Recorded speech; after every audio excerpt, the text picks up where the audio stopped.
आफ्नै जीवनभित्र लुकेर बसेको आत्मबल, ऊर्जा, प्रतिभा, सम्पन्नता, प्रेम, शान्ति र आनन्दलाई चिनेर प्रकट गर्न नयाँ यात्रा प्रारम्भ गरौँ। जीवन विज्ञान, जीवन विज्ञान। सत्यम शिवम सुंदरम। बड़ा सुंदर भनाइ छ। सत्य होस्, शिव होस्, सुन्दर होस्। यसको अर्थ सत्य होस्, असत्य नहोस्, झुट नहोस् र कल्याणकारी होस्। शिवको अर्थ कल्याणकारी। शिव हर हमेशा कल्याणकारी हुन्छ।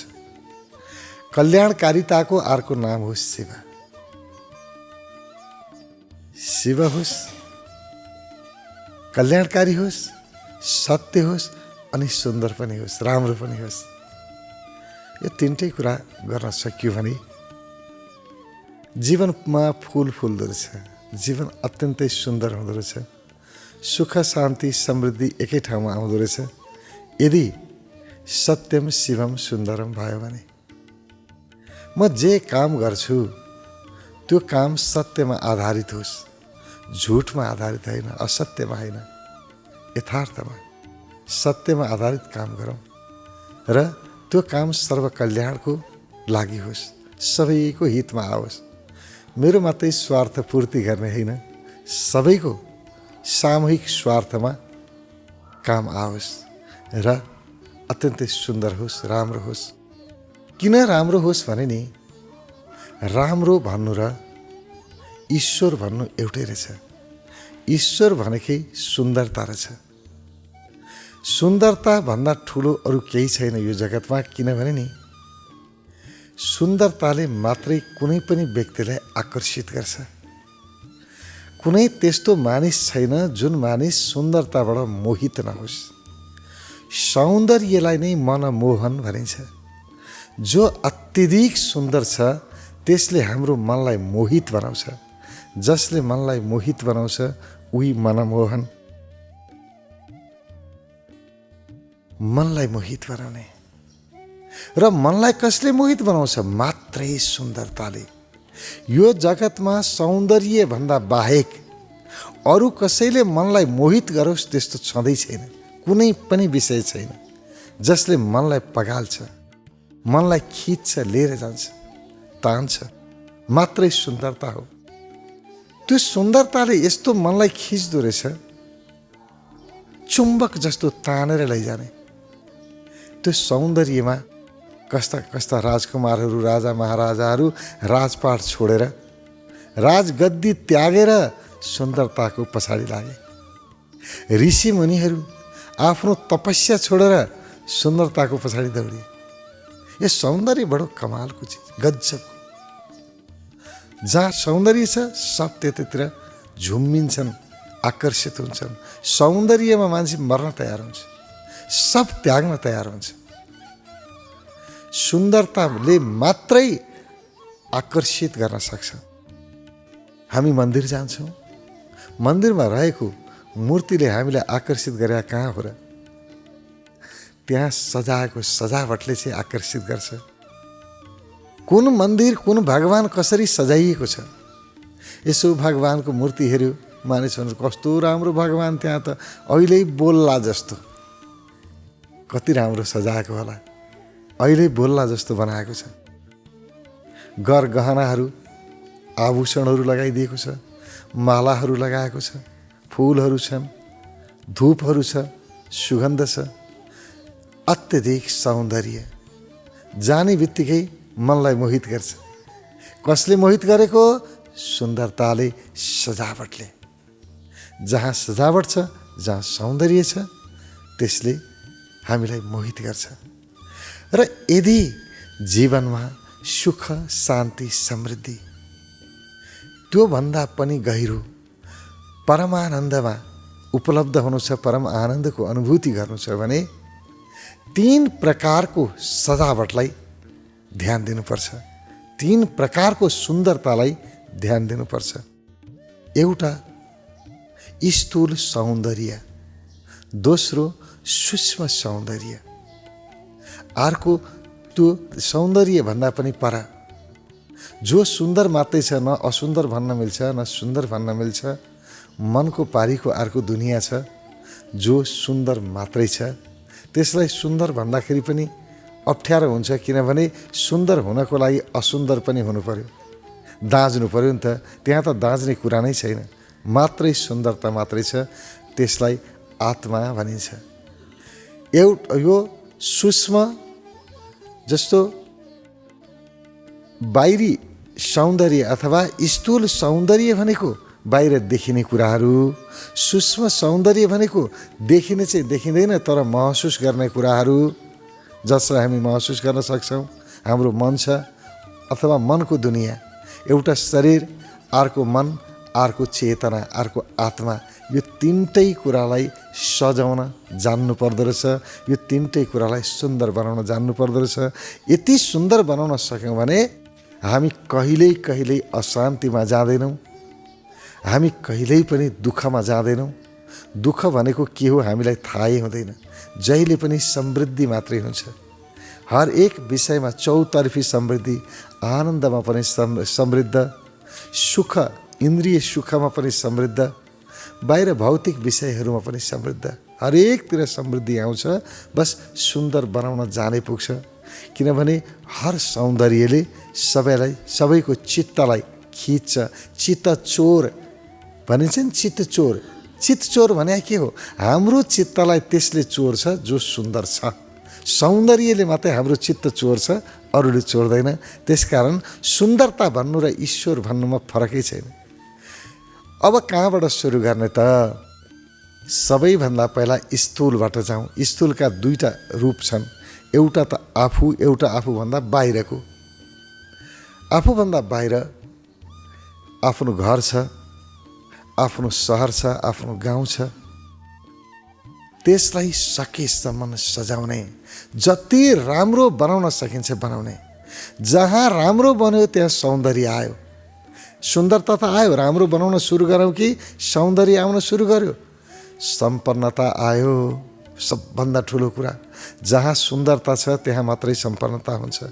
यो जगतमा सौन्दर्य बिक्न लायक भनेकै सुन्दरता हो। अरू बेचेर कहाँ बिक्छ र? हामी सामान बेच्छौँ, वस्तु बेच्छौँ। वस्तु बेच्ने होइन, सुन्दरता बेच्ने हो। आज सम्पन्न मुलुकहरूलाई हेरौँ, तिनीहरूका सहरहरूलाई हेरौँ, कति सुन्दर, कति राम्रो बनाएको छ। एउटा कुरा सजाएको छ। त्यो सजावटको लागि, त्यो सजावट हेर्नको लागि कति पैसा तिरेर त्यहाँ मान्छे जान्छन्। त्यो सुन्दरता किन्न गएका हुन्, अरू केही पनि होइन। सौन्दर्य बिक्छ। यहाँ सामानको मूल्य हुँदैन, सुन्दरताको मूल्य हुन्छ, सजावटको मूल्य हुन्छ, राम्रोको मूल्य हुन्छ। एउटा कोही व्यक्ति खाना खान गयो, एउटा सामान्य होटलमा खाना खान गयो भने 100 रुपियाँ तिर्यो भने मजाले खान पुग्छ, मस्त खाना पाइन्छ, पेटभरि थपी खाना पायो 100 रुपियाँले। तर त्यही खाना कुनै स्टार होटलमा गयो, ठुलो होटलमा गयो भने त्यही खाना खायो भने 2000, 3000, 5000 पनि पर्न सक्छ। त्यति धेरै पैसा पर्छ। आखिर खानेकुराको मूल्य कति हो? चामल कति खान्छ त्यति नै खाने हो। बढीभन्दा बढी सामग्रीमा पैसा खर्च गर्दाखेरि 30, 35, 50 रुपियाँ खर्च होला, त्योभन्दा बढी खर्च हुँदैन। 50 रुपियाँको सामान छ, 5000 तिर्या छ। के को पैसा तिर्यो भाइ? त्यसले मात्रै सजावटको पैसा तिर्यो, सुन्दरताको पैसा तिर्यो। जहाँ सजावट सौन्दर्य हुन्छ त्यसको चाहिँ मूल्य तिर्नुपर्छ। एउटा कुनै पसल छ, पसल सजाएर राखेको छ भने हामी आकर्षित हुन्छौँ, जाउँ लाग्छ। सामान मिलाएर राखेको छ, सुगन्धित छ, पर्याप्त उज्यालो छ, त्यहाँ जान मन लाग्छ। जुन ठाउँमा जाँदाखेरि दुर्गन्ध छ, गनाइरहेको छ, जहाँ पर्याप्त उज्यालो पनि छैन, सामानहरू भत्ताभुङ्ग पारेर राखेको छ, त्यस्तो ठाउँमा जतिसुकै सस्तो या अत्यधिक राम्रो सामान भए पनि हामी त्यहाँ जान मन पराउँदैनौँ। जहाँ सजावट छ मान्छे त्यहाँ मात्रै आकर्षित हुन्छ। त्यसकारण सुन्दर बनाउनुपर्छ। यदि सुख, शान्ति, समृद्धि खोज्ने हो भने, जीवनलाई समृद्ध बनाउने हो भने सजावटको कला त सिक्नै पर्छ, सुन्दरतम बनाउनु पर्छ। आफ्नो गाउँ, आफ्नो सडक, आफ्नो घर सबतिर सुन्दर कति बनाउन सकिन्छ सुन्दर बनाउनुपर्छ। सरकार पनि पुरै सहरहरूलाई सुन्दर बनाउन लाग्नुपर्छ, गाउँलाई सुन्दर बनाउन लाग्नुपर्छ। स्थानीय सरकार होस्, सङ्घीय सरकार होस्, प्रादेशिक सरकार होस् या व्यक्ति होस्, सङ्घ संस्थाहरू हुन्, सबैको काम एउटै हुनुपर्छ। सजावटमा ध्यान दिनुपर्छ, सुन्दर बनाउनुपर्छ। जहाँ सौन्दर्य बन्यो समृद्धि आइहाल्यो। जहाँ सुन्दरता छ सारा जगत त्यसमा आकर्षित हुन्छ। त्यसकारण सम्पन्न बन्ने हो भने काम गरौँ, तर अत्यधिक सुन्दर काम गरौँ, राम्रो गरौँ। क्वान्टिटी मात्रै होइन, क्वालिटीमा ध्यान दिउँ। सौन्दर्य फिनिसिङमा ध्यान दिनुपर्छ, सुन्दर बनाउनुपर्छ। किनभने सुन्दरताले मात्रै व्यक्तिलाई आकर्षित गर्छ, अरू कसैले गर्दैन। जहाँ सुन्दरता छ त्यहाँ ईश्वरको वास छ। त्यसैले बाहिर पनि सब कुरा सजाउने, अब आफूलाई सजाउने। हामीले अनुभव गरेका छौँ। कुनै दिन अलिकति राम्रो लुगा लगायो, धोएको लुगा, सफा लुगा, प्रेस गरेको राम्रो लुगा लगाएर बाहिर निस्क्यो भने चाल ढाल नै अर्को हुन्छ, हिँडाइ नै अर्को हुन्छ। ओहो, छाती खोलेर हिँड्छ। अरूले हेरुन्, मलाई हेरुन् जस्तो लाग्छ कि देखुन् जस्तो लाग्छ। आफू सुन्दर बनाएको छ नि त, राम्रो। कुनै मान्छेको अगाडि गएर बोल्दाखेरि पनि बडो गर्व हुन्छ, बोल्न मन लाग्छ, खुल्न मन लाग्छ। तर कुनै दिन कपडा राम्रो छैन, खामचाङ खुम्चुङ परेको छ, प्रेस गरेको पनि छैन, मैलो छ, धोएको पनि छैन, त्यस्तो लुगा लगाएर निस्केको छ भने मानिसलाई भेट्न अप्ठ्यारो लाग्छ, सङ्कुचनमा जान्छ व्यक्ति। आफूलाई कमजोर अनुभव गरिहाल्छ, उसको मनस्थिति कमजोर हुन्छ। सजावट यति कल्याणकारी छ। आफूलाई सजाउनु पर्छ, नुहाइधुवाइ गर्ने, शुद्ध राम्रो कपडा, धोएको कपडा लगाउने, प्रेस गर्ने, जति सकेको आफूलाई सजाउने। आफूलाई सजाउनु धर्म हो, आफूलाई सुन्दर बनाउनु नै धर्म हो। जसले पनि मलाई हेरोस्, खुसी होस् कि उसको अनुहारमा मुस्कान आओस्, मन प्रफुल्ल होस्। आहा, कति राम्रो मान्छे हेर्न पाएँ भन्नुहोस् न। किन त्यो कुरूपता देखाएर हिँड्नु पर्यो? अनुहार त व्यक्तिको जस्तो छ सबैको उस्तै हो। तर त्यो लुगा लगाई, त्यो सरसफाइ, त्यसले मान्छेलाई राम्रो बनाउँदो रहेछ कि। राम्रो सरसफाइ गरेर हिँडेको मान्छे कस्तो मनपर्छ हामीलाई, त्योतिर हामी आकर्षित हुन्छौँ। तर जतिसुकै अनुहार राम्रो भएर पनि फोहोरी बनेर हिँडेको छ, धुलो मैलो छ, त्यस्तो मान्छे हामीलाई मन पर्दैन।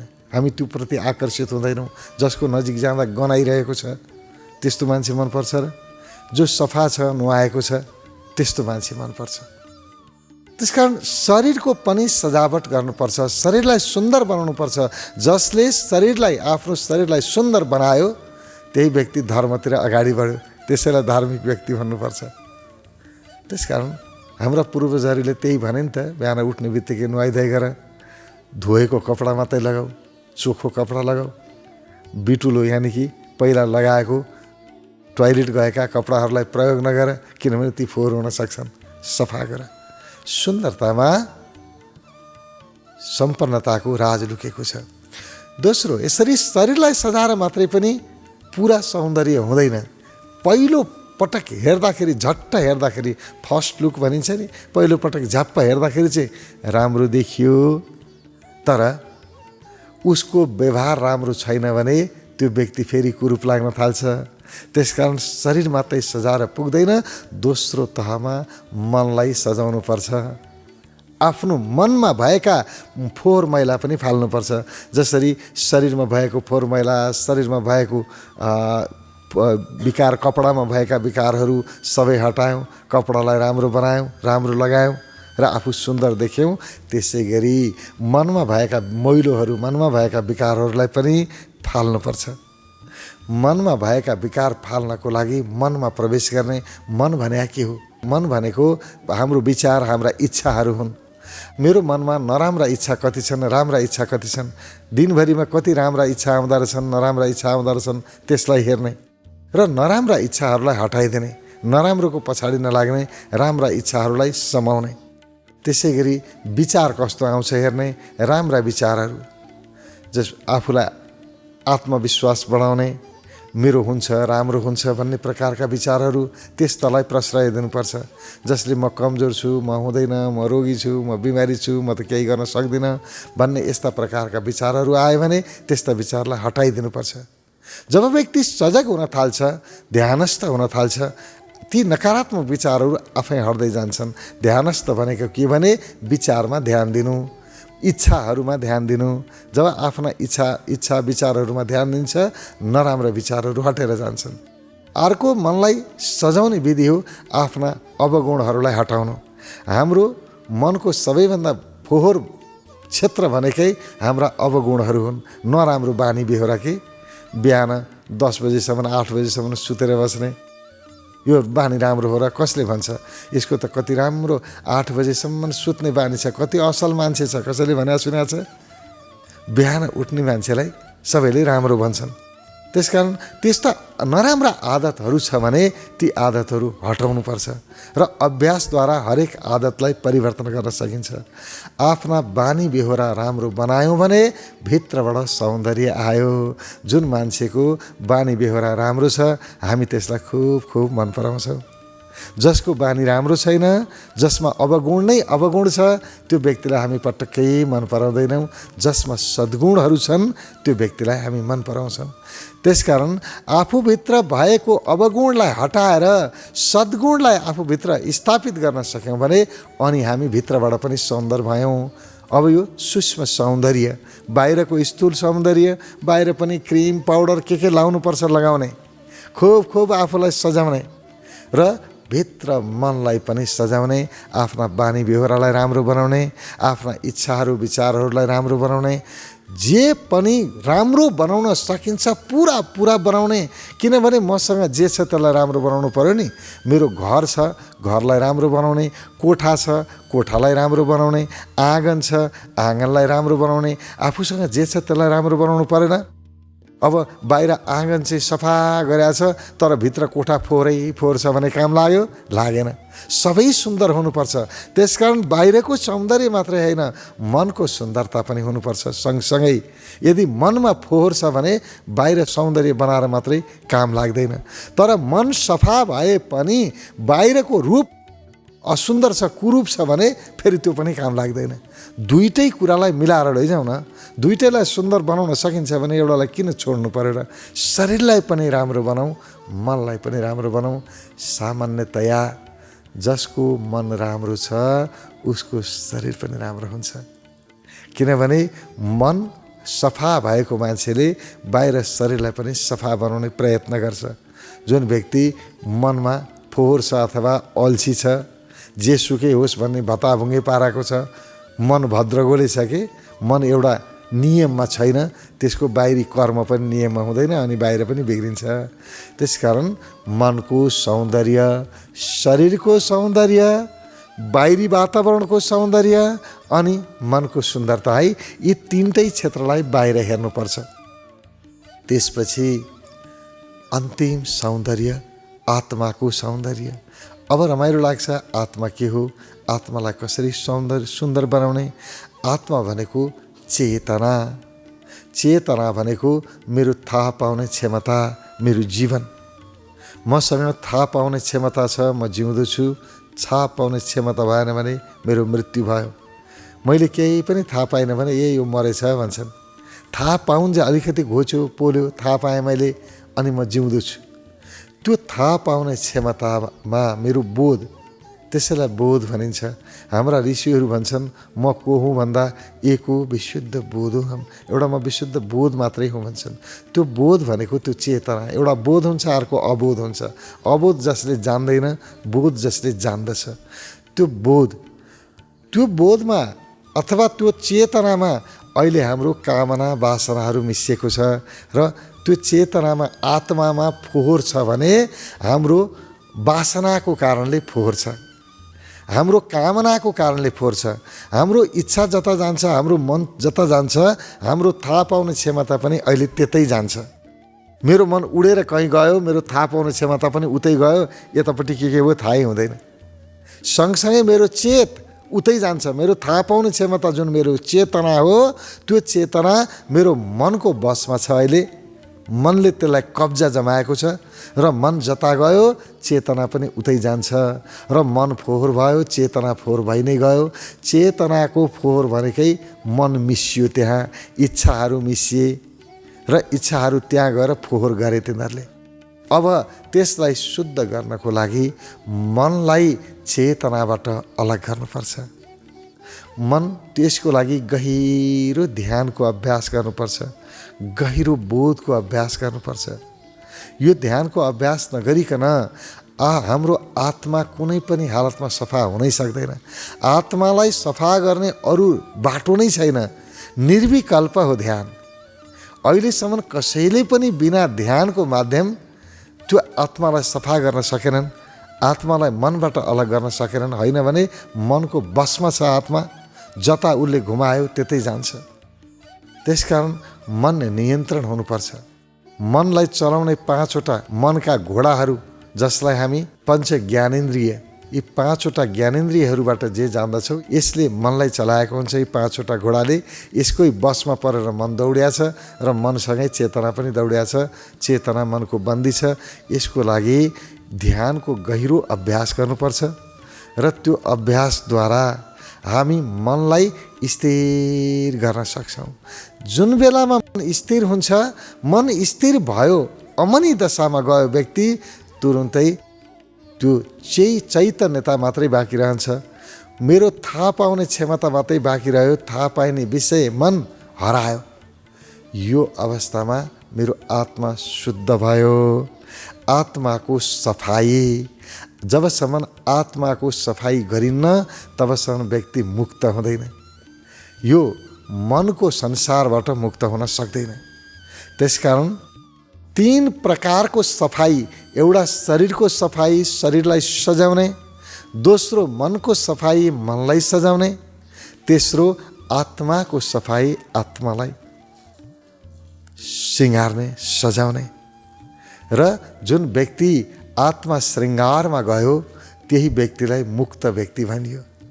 जन्म मृत्युको बन्धनबाट अलग भयो है भनियो जुन व्यक्ति आत्मा श्रृङ्गारमा गयो, जसको आत्मा पवित्र भयो, जसको आत्मामै कुनै विकार छैन, शुद्धतम भयो चेतना, त्यही व्यक्ति मुक्त व्यक्ति भयो। तर सजाउन चाहिँ सजाउनै पर्यो, राम्रो बनाउनै पर्यो, भएभरका फोहोरलाई फाल्नै पर्यो। शरीरको मैलालाई पनि हटाऊ, मनको मैलालाई पनि हटाऊ, बाहिर कपडाको मैलोलाई पनि हटाऊ, वातावरणको मैलोलाई पनि हटाऊ। जसले मैलो हटाउन सुरु गर्यो, जसले सफा गर्न सुरु गर्यो, त्यही व्यक्तिलाई धार्मिक व्यक्ति भनियो। जसले फोहोर गरिरह्यो त्यसैलाई अधार्मिक व्यक्ति भनियो। धर्म भनेकै सफाइतिर लाग्नु। जसले सफाइको काम सुरु गर्यो त्यही धार्मिक व्यक्ति। अहिले ठाउँ ठाउँमा सफाइका अभियानहरू नै चलेका छन्। जस्तै बागमती सफाई अभियान, अन्य टोल सफाई अभियान, मन्दिर सफाई अभियान, गाउँ सफाई अभियान, सबतिर सफाइका अभियान चलेका छन्। यी अभियान चलाउने अभियन्ताहरूलाई धार्मिक व्यक्ति भन्नुपर्छ, किनभने उनीहरूले धर्म सुरु गरे। अब त्यही हो धर्म। जहाँ फोहोर छ त्यही अधर्म, किनभने फोहोरबाट रोग आउँछ। रोग आएपछि बिमारी भयो, बिमारी भएपछि पीडा भयो, नर्क भयो जीवन। अब गएन व्यक्ति नर्क। नर्क कसले बनाउँछ? फोहोरले बनाउँछ। स्वर्ग कसले बनाउँछ? सफाइले बनाउँछ। त्यसकारण फोहोर फाल्नुपर्छ, फोहोरलाई समेटेर, फोहोरलाई सम्हालेर राख्ने होइन, फोहोरलाई त हटाउनै पर्छ। जहाँ फोहोर छ त्यही दुर्गन्ध आउँछ। हाम्रा ऋषिहरूले समृद्धिको लागि, सम्पन्नताको लागि 3टा महत्त्वपूर्ण आधारहरू दिए। सम्पन्न हुनलाई के गर्नुपर्छ त? जस्तो हामी सम्पन्नताको प्रतीक, यो धनको प्रतीक, वैभवको प्रतीकको रूपमा लक्ष्मीलाई लिन्छौँ। लक्ष्मी भनेको के हो? सम्पत्ति हो। लक्ष्मी भनेको धन हो, सम्पन्नता हो भन्ने रूपमा लिन्छौँ। अब लक्ष्मी कहाँ बास गर्छ? लक्ष्मी कहाँ आउँछ रे? हेर्नुहोस् ल, हाम्रा ऋषिहरूले भनेको लक्ष्मी कहाँ हुन्छ रे भने नि, जहाँ उज्यालो हुन्छ त्यहाँ लक्ष्मीको वास हुन्छ। जहाँ फुल हुन्छ, सुन्दर, फुलको अर्थ सुन्दरता, त्यही भएर लक्ष्मी पूजा गर्नु पर्यो, कुनै पनि भगवानको पूजा गर्नु पर्यो भने तीनटा कुरालाई महत्त्व दिन्छौँ हामी। एउटा धूप, अर्को फुल अनि अर्को दीप बत्ती।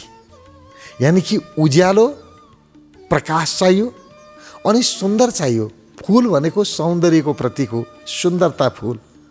अनि अर्को सुगन्ध चाहियो, धूप चाहियो। अब यो तीनटा कुरा भयो। जहाँ सुगन्ध छ, जहाँ पर्याप्त प्रकाश छ, जहाँ सुन्दरता छ, त्यही लक्ष्मीको वास हुन्छ। कति सत्य छ हेर्नुहोस् त यो कुरा। कुनै एकजना व्यक्तिले पसल पनि राख्यो भने त्यो पसलमा छिर्ने बित्तिकै कस्तो मगमग वासना आउँछ। त्यो पसलभित्र जाने बित्तिकै कस्तो राम्रो सजावट, हर एक सामानहरू सजाएर राखेको छ, अत्यधिक सफा छ। र जहाँ भित्र जाने बित्तिकै यति धेरै लाइट छ, यति धेरै प्रकाश छ कि एउटा सामानलाई राम्रोसँग हेर्न सकिन्छ। त्यस्तो ठाउँमा जतिसुकै महँगो भए पनि, कम सलै सामान भए पनि मान्छेहरू त्यहीँ जान्छन्, झुमिन्छन्, उसको व्यापार चल्छ। तर जुन व्यक्तिको सामान त असाध्यै राम्रो छ, तर जम्मै सामान गाजाङ गुजुङ पारेर बिगारेर भुइँमा जथाभावी फालेको छ, अनि पर्याप्त उज्यालो छैन, कुन सामान के हो चिन्न पनि अप्ठ्यारो छ, र जहाँ पस्ने बित्तिकै ठुस्स गनाउँछ, त्यहाँ जतिसुकै सस्तो र राम्रो भयो नि कोही जान्छ र? जाँदैन। यहाँ सौन्दर्य बिक्छ। त्यसकारण के भनियो, तिमी तीनटा कुरालाई महत्त्व देऊ। एउटा सुगन्धलाई, अर्को पर्याप्त प्रकाशलाई, अर्को सुन्दरतालाई। सुगन्ध, सुन्दरता र प्रकाश, तीनटा चिजलाई महत्त्व देऊ, त्यही लक्ष्मीको वास हुन्छ।